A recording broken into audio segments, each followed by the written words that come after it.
बीरबल की चतुराई। बीरबल से पूछा, बीरबल तुम बताओ, तुम्हारे हिसाब से दुनिया की सबसे मीठी चीज क्या है?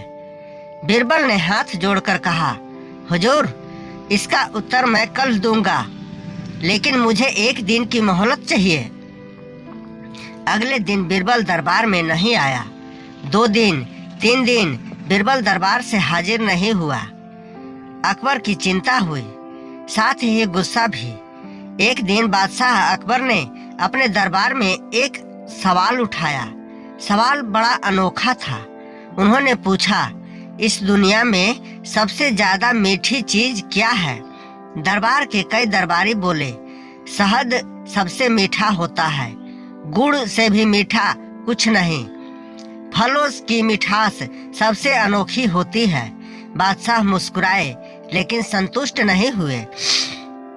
फिर उन्होंने बीरबल से पूछा, बीरबल तुम बताओ, तुम्हारे हिसाब से दुनिया की सबसे मीठी चीज क्या है? बीरबल ने हाथ जोड़कर कहा, हुजूर, इसका उत्तर मैं कल दूंगा, लेकिन मुझे एक दिन की मोहलत चाहिए। अगले दिन बीरबल दरबार में नहीं आया। 2 दिन 3 दिन बीरबल दरबार में हाजिर नहीं हुआ। अकबर को चिंता हुई, साथ ही गुस्सा भी।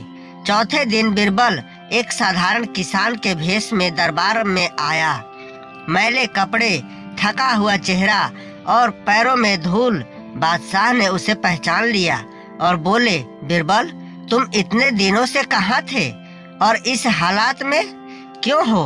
बीरबल ने हाथ जोड़कर कहा, जहाँपना, मैंने आपके सवाल का जवाब ढूंढने के लिए खुद भूखा रहना शुरू किया। 2 दिन बिना खाना खाए रहने के बाद जब मुझे एक रोटी मिली तो वो रोटी मुझे इस दुनिया की सबसे मीठी चीज लगी। तब मुझे समझ आया, भूख ही इस दुनिया की सबसे बड़ी मिठास है। दरबार में सन्नाटा छा गया।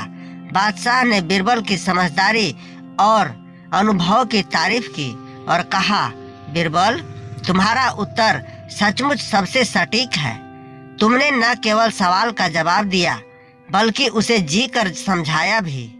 बीरबल ने मुस्कुराते हुए कहा, जहाँपना, ज्ञान सिर्फ किताबों से नहीं आता, अनुभव से आता है। शिक्षा, इस कहानी से हमें यह सीखने को मिलता है कि जीवन के अनुभव से बड़ा कोई शिक्षक नहीं होता। सच्ची समझ वही है जो खुद महसूस की जाए। दोस्तों, हम आपके लिए इस तरह की मजेदार और मनोरंजन से भरपूर कहानियाँ लाते रहेंगे। आप इसी तरह से अपना प्यार और सपोर्ट बनाए रखें। धन्यवाद।